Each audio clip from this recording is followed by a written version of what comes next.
Hello, I am the director of Survival of the Damned. My name is Daniel, and this is Harrison, the co-director. Co-director in my editing master.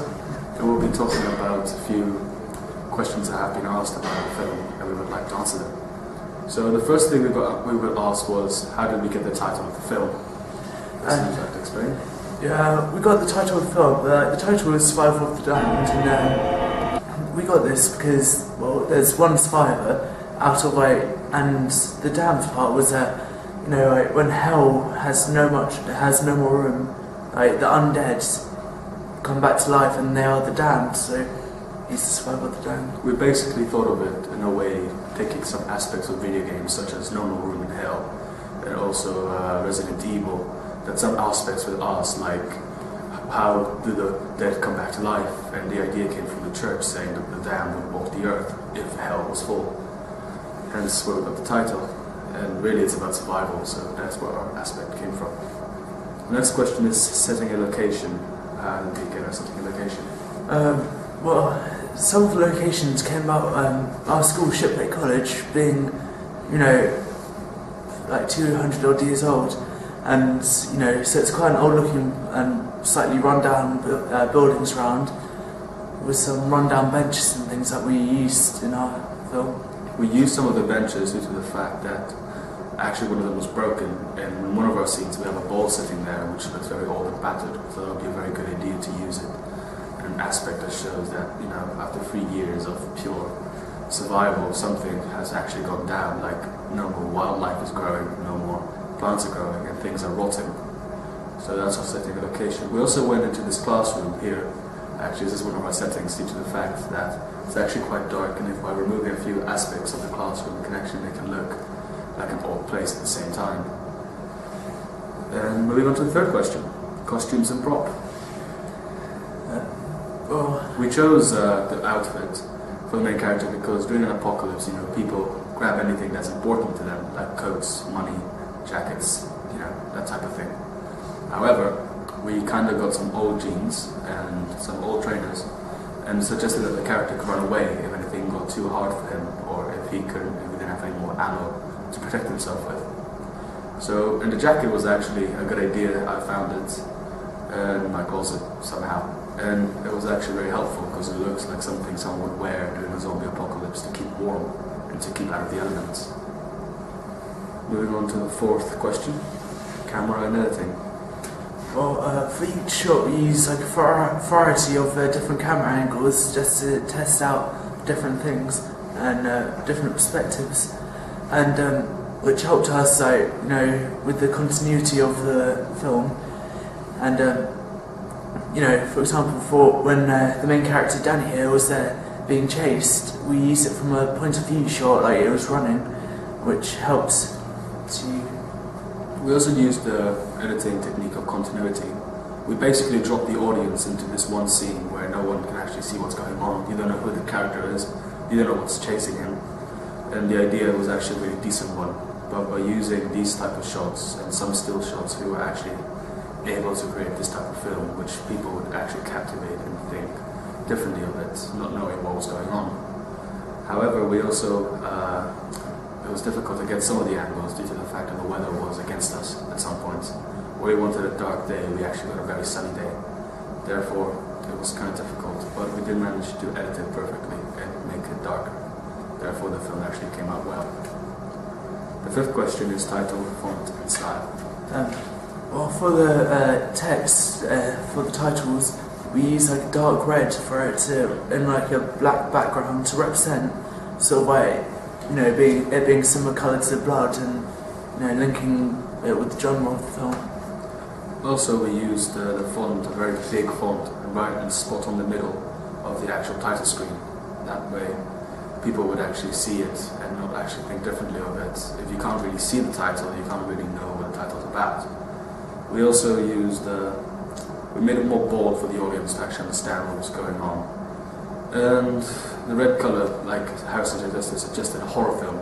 However, you don't know what type of horror film it is. That's why we thought it would be quite an interesting reaction to see the audience, to see their faces, to see what's going on, what they thought of it. Moving on to the sixth question, story and how the opening represents it. Well, the main story is about, set 3 years after zombie apocalypse outbreak. So we just dropped the audience into the middle of it, and it just shows how one survivor is struggle to survive in the world full of the damned.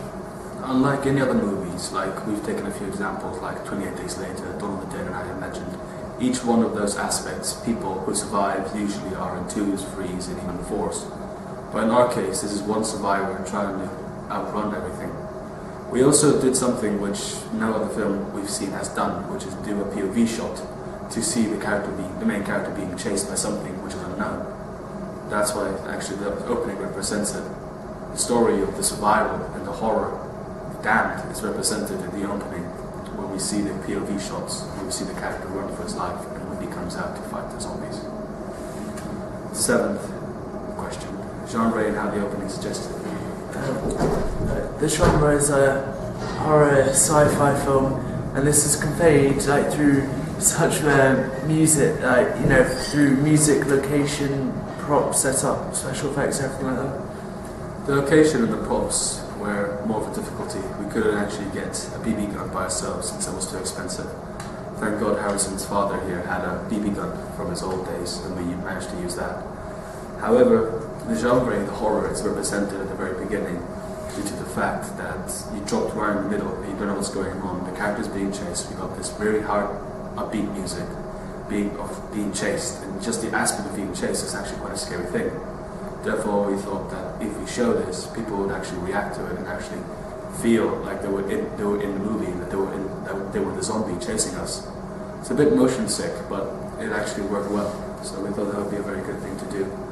Also, this is actually quite similar to the opening of I Am Legend, where you're just dropped in the spot on the middle where this car is just driving by and the main character is hunting with his dog. This is more or less something like it. The question is how the character is introduced. Harrison?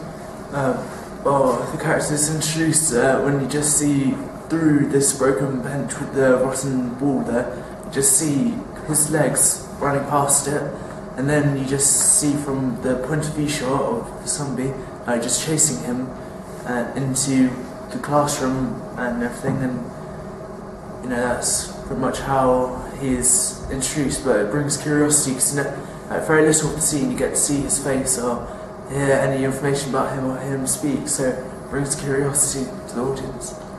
The character wasn't that hard to introduce. We were thinking more or less on how we could actually do this type of aspect and how we could actually introduce it. Since the character was just introduced momentarily within 2 minutes, it was hard for the audience to know what's going on. Therefore, if this was a full-fledged movie, people would actually want to know who the character is, what's going on, and why he's running. And the last question is, how did we do our special effects? Well, the special effects we used consisted of blurry vision and the red marks on the screen. We did this by using an editing technique which lowers the color or brightens the color into making it into the color we wanted. We could have used green, blue, but we decided to use red due to the fact that we tried to show the anger and adrenaline of these zombies. The fact is, it wasn't easy to do at first, but we just barely managed to do it. Harrison was the one actually working with the special effects, so how did you do it? Using Sony Vegas, and obviously we had options to make the vision just slightly blurry, or as blurry as we wanted, but we just chose slightly, just because, adrenaline filled type thing, vision wasn't straight, and we just put a red filter on top, but obviously we didn't want it to be too dark red, if not it would have been hard to see everything. Actually, the POV shot actually kind of helped with the blurred vision, since the camera was in a constant move. The Sony camera couldn't actually really catch a scene well, actually giving it more the effect of being blurry, so we actually did really well with that. Well, thank you for watching this, I guess, and I hope you understand more of our film now. And I hope you enjoyed.